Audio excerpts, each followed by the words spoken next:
अस्सलाम वालेकुम व्यूअर्स। आज की वीडियो में हम डिस्कस करेंगे 20 the most common figure of speech. We will discuss with example and a definition. You people have to watch the video till the end. If you are new to the channel, please do subscribe. हम अभी start करेंगे। Metaphor metaphor एक literary device या हम कहेंगे इसको, ये एक फिगर ऑफ स्पीच है और इसका डेफिनेशन बनता है a figure of speech that describes an object or action is something other than what it is, suggesting a similarity. देखो, ये एक फिगर ऑफ स्पीच है। मेटाफर में हम क्या करते हैं, मतलब एक चीज़ को दूसरे चीज़ के साथ रिलेट करते हैं, मतलब ये दूसरे चीज़ की तरह ही है, हम ये कहते हैं मेटाफर में। ठीक है, हम फॉर एग्जांपल हम सिंपली ये भी कह सकते हैं, एक डायरेक्ट कंपैरिजन करते हैं। अगर हम कहें तो my son is like moon, नहीं sorry, my son is moon अगर हम कहें तो फिर ये क्या हो गया, एक तरह से मेटाफर हो गया, यानी अपने बेटे को या अपने बेटे को आप मून कहते हैं डायरेक्टली। ठीक है, तो इसको हम कहेंगे फिगर ऑफ स्पीच। अगर इधर एग्जांपल देखा जाए तो टाइम इज़ अ थीफ। अभी देखो, time is a thief, time को आप लोगों ने कंपेयर किया थीफ के साथ और डायरेक्ट कंपेरिजन किया है, कोई सिमिलैरिटी का नहीं बताया है लेकिन डायरेक्ट कंपेरिजन किया है। सजेस्टिंग अ सिमिलैरिटी यहाँ पे डेफिनेशन में लिखा है, मतलब ये है कि ये फॉर एग्जांपल जिस तरह मैंने आप लोगों को एग्जांपल दिया था, माई सन इज़ मून, मतलब मून बहुत प्यारा होता है, रोशनी देता है और ये ब्राइट होता है। तो अगर आप अपने सन को ब्राइट कहते हैं तो मून को भी ब्राइट कहते हैं ना, तो इसलिए आप कंपैरिजन करते हैं, डायरेक्ट कंपैरिजन। तो इस थोड़ा डीप कंपैरिजन होता है। ठीक है, time steals moments like a thief steals belongings. Time जो है मोमेंट्स को क्या करता है, चोरी करता है, यानी वो हमारे मोमेंट्स को छीन लेता है। टाइम गुजर गया तो ख़त्म हो जाता है वो। Time steals moments like a thief steals belongings, आपकी चीज़ों को छीन लेता है थीफ, तो इसलिए इसको कंपेयर किया। ठीक है, सिमिली दूसरा, ये आप लोगों को पता है कि ये एक लिटरेरी डिवाइस है या फिगर ऑफ स्पीच है। ये भी क्या करता है, एक कंपैरिजन करता है, बट ये कंपैरिजन में यूज़ करता है लाइक और एज, इनको यूज़ करके कंपैरिजन करता है। फॉर एग्जांपल हमारे पास से एक एग्जांपल है, हर smile is as bright as the sun. As का इस्तेमाल हो गया और स्माइल, हर स्माइल और जो है सन के साथ क्या हो गया, कंपैरिजन हो गया और एज का इस्तेमाल हो गया। आप कह सकते हैं माई डॉटर इज़ लाइक सन। तो इस तरीके से आप कर सकते हैं। पर्सनिफिकेशन, ये पर्सनिफिकेशन क्या है, giving human characteristics to non human objects or abstract concepts. Means ये जो ह्यूमन कैरेक्टरिस्टिक्स है वो नॉन ह्यूमन को देना क्या है, पर्सनिफिकेशन है। इसलिए जैसे कि फॉर एग्जांपल आप कहते हैं डांसिंग ट्री, या आप कह सकते हैं कोई और एग्जांपल जो ह्यूमन कैरेक्टरिस्टिक्स है में आता है, और दूसरा जो है आप दूसरे नॉन लिविंग थिंग या कोई भी ऑब्जेक्ट को आप इस्तेमाल करते हैं। ठीक है, एग्जाम्पल हमारे पास है the wind whispered through the trees. अभी देखो, विंड जो है एक नॉन लिविंग थिंग है और विस्पर्ड एक ह्यूमन कैरेक्टरिस्टिक्स है ना, मतलब ये इंसान का कैरेक्टर है, ये इंसान ही कर सकता है विस्पर्ड, द विंड तो नहीं कर सकता है ना। इसलिए जो है द विंड को विस्पर्ड का कैरेक्टरिस्टिक दिया है, तो इसलिए इसका क्या मतलब है, ये पर्सनिफिकेशन है। Alliteration, alliteration means the repetition of the initial consonant sounds in series of words. Means consonant letters जो है वो क्या, या sounds जो है ना, वो beginning of words within a line क्या होते हैं, repeat होते हैं। तो इस टाइम हम कहते हैं alliteration means not words, okay, letters within the beginning of the words, in the beginning of the words in one line. Peter Piper pick a pack of pickled peppers. अब देखो प sound, प p p p p sound, almost 6 to 7 sounds are there. तो क्या हो गया, ये beginning में आ गए, इसको कहेंगे हम alliteration. Next, onomatopoeia. Onomatopoeia means words that imitate the natural sounds associated with them. Means ऐसे words जो चीज़ों के साथ एसोसिएटेड है। फॉर एग्ज़ाम्पल हमारे पास कोई बर्ड होता है, उसका साउंड जो है उसके नाम से रिलेटेड है, तो उसको हमने उसके नाम से रिलेटेड कोई नाम दिया है, साउंड का नाम दिया है। यहाँ पे एग्ज़ाम्पल है द बीज बजल अराउंड द गार्डन। अभी देखो बीज को बज सॉरी द बीज बज अराउंड द गार्डन। यहाँ पे बज जो है ये बीज का साउंड है, देखो बीज बज, अभी ये रिलेटेड है ना, और ये इस तरह का बज साउंड ही करते हैं, ठीक है, बज बज साउंड। लाइकवाइज हाइपरबली, हाइपरबली जो है definition and exaggeration statement, exaggerated statement or claim not meant to be taken literally. यानी ये एक स्टेटमेंट को क्या है, मतलब आपने एग्जेजरेट किया है, मीनिंग को थोड़ा मोर क्लियर करने के लिए आपने सेंटेंस को एग्जेजरेट किया है। तो देखते हैं example, I have a ton of homework to do. अभी देखो टन ऑफ होमवर्क तो नहीं हो सकता, टन तो बहुत ज़्यादा होता है ना, होमवर्क हो या 2 टास्क हो सकते हैं, 3 हो सकते हैं, लेकिन आप उसको ज़्यादा मीनिंगफुल करने के लिए टन ऑफ इस्तेमाल करते हो। इसका मतलब ये है कि आप हाइपरबली यूज़ करते हैं। आप कह सकते हैं ना, I have millions of opportunities to do. अभी देखो मिलियंस, आपके थाउजेंड्स ऑफ अपॉर्चुनिटीज़। लाइकवाइज आप कहते हैं ना, थाउजेंड्स तो नहीं हो सकते ना, 2-3 अपॉर्चुनिटीज़ आपके हो सकते हैं, लेकिन फिर भी आप यूज़ करते हो, तो इसका मतलब आप हाइपरबली का यूज़ करते हैं। Irony, irony a contrast between expectation and a literally so reality, often implying sarcasm और contradiction। अभी देखो आयरनी जो है ये एक contrast between expectation and reality, mean जो आप एक्सपेक्ट करते हैं और जो रियलिटी है उनमें जो डिफरेंसेस है, कंट्रास्ट है, उनको क्या कहते हैं, आयरनी कहते हैं। ऑफन इम्प्लाइंग सार्केज़म और कंट्रडिक्शन, मीन्स उसमें आप लोग सार्केज़म और कंट्रडिक्शन को इम्प्लाई करते हैं। सार्केज़म का मतलब ये है कि आयरनी के अंदर सेंस ऑफ ह्यूमर को इस्तेमाल करना, यानी ह्यूमर यानी थोड़ा मजाक टाइप का बनाना, दूसरों के ऊपर आप कमेंट करते हैं उसको बेहतर बनाने के लिए, ठीक है। फॉर एग्जांपल तनकीद बराए इस्लाह भी कहते हैं आयरनी को, ठीक है। Example, a fire station Burns down, a fire station Burns down.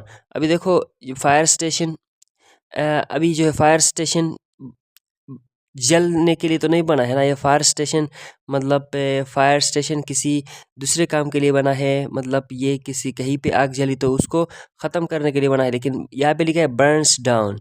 अभी इसको मीनिंगफुल बनाने के लिए यूज़ किया है, ठीक है, मतलब तनकीद करते हो इस्लाह के लिए इसमें। Oxymoron definition, a combination of two contradictory or opposite words. अब ये कम्बिनेशन होता है टू अपोजिट वर्ड्स। अगर एक एग्जांपल मेरे जहन में आता है, फॉर एग्जाम्पल मैं कहूँगा क्रूअली काइंड, क्रूअली काइंड ये एक वर्ड है, क्रूअली काइंड, एक क्रूअल बंदा काइंड कैसे हो सकता है, लेकिन ये कम्बिनेशन ऑफ टू वर्ड से, अपोजिट वर्ड से हमने इस्तेमाल किया, और इससे जो है हमें एक सेंस मिलता है, एक मीनिंगफुल सेंटेंस में हम इस्तेमाल कर सकते हैं। फॉर एग्जांपल यहाँ पे दिया है बिटर स्वीट और डिफेनिंग साइलेंस, डिफेनिंग साइलेंस।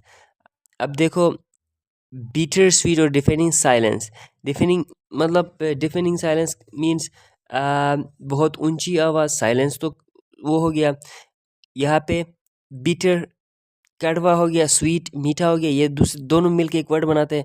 इसी तरीके से हम ऑक्सिमोरॉन को यूज़ करते हैं। Antithesis definition, the juxtaposition of contrasting ideas in balanced phrase or clauses। juxtaposition कहते हैं ही मतलब कंट्रास्टिंग वर्ड्स और क्लासेस, ठीक है। एंटीथेसिस और जक्स्टापोजिशन ऑलमोस्ट सिमिलर है। जक्स्टापोजिशन भी एक लिटरेरी डिवाइस है।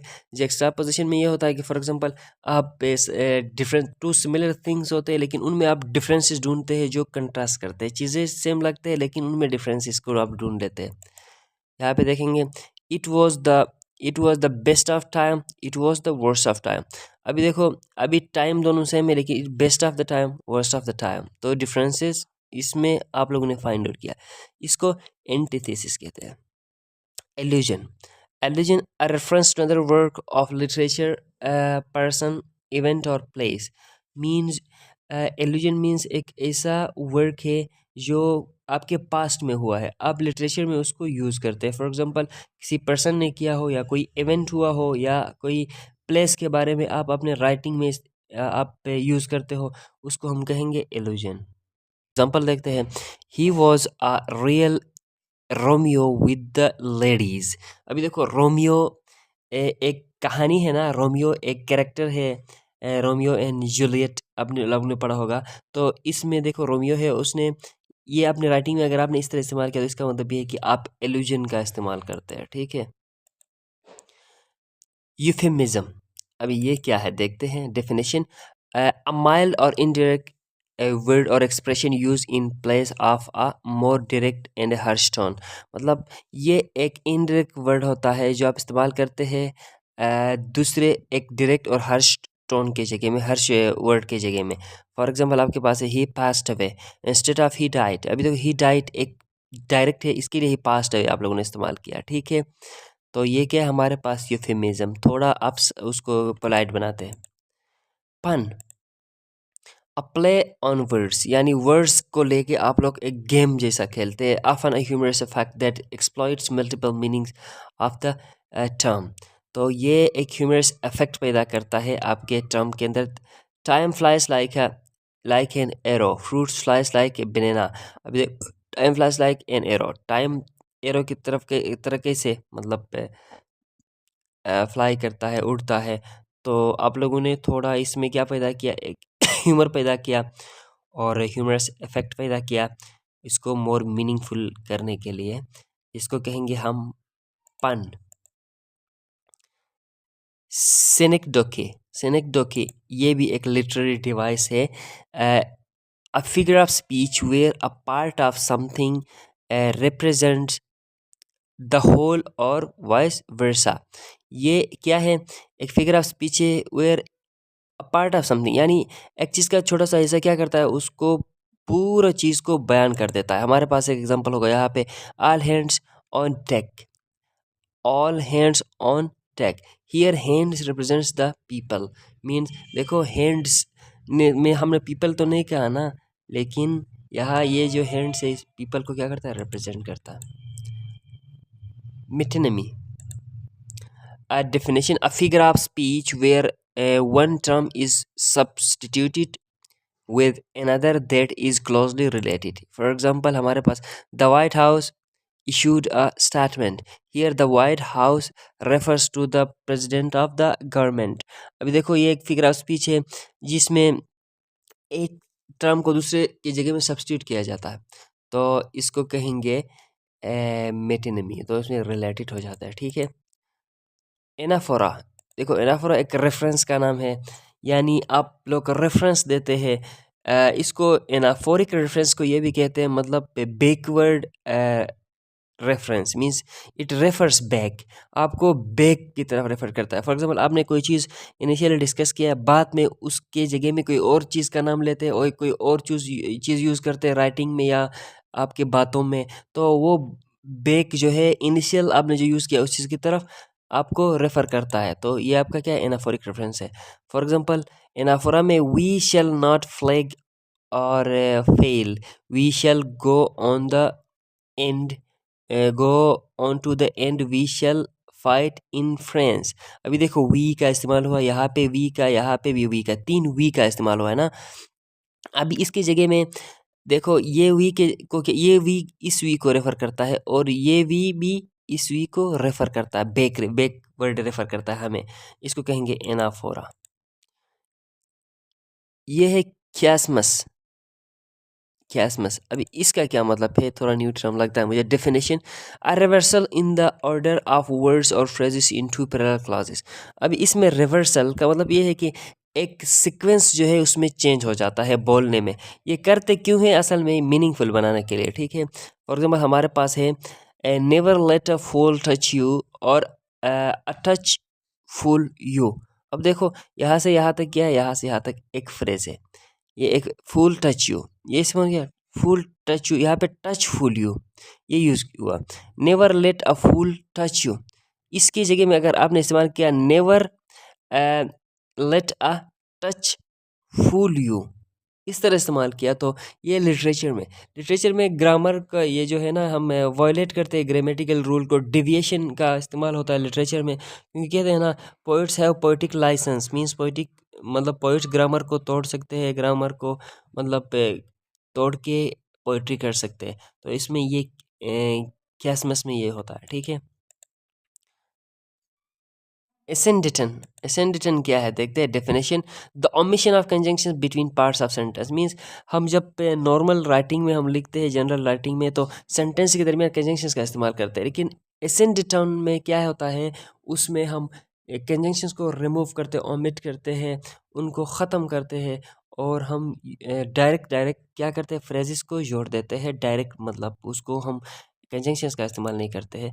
आई देखो, आई केम, आई सा, आई कंकर्ड, अभी देखो 3 फ्रेज सेंटेंस इस टाइप है हमारे पास, लेकिन हमने कोई कंजंक्शन का इस्तेमाल नहीं किया, तो ये क्या है, एसेंडिटम।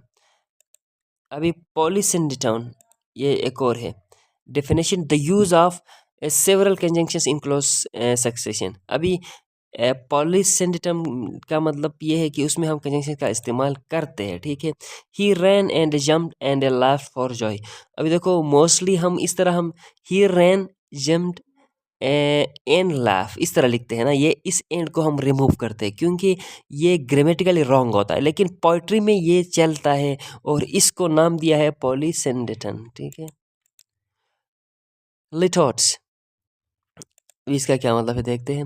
अ form of understatement that uses double negatives or a negative statement to express positive idea. Means इसमें यह होता है कि एक नेगेटिव एक्सप्रेशन आप यूज़ करते हैं, स्टेटमेंट को यूज़ करते हैं to represent a or to express a positive idea.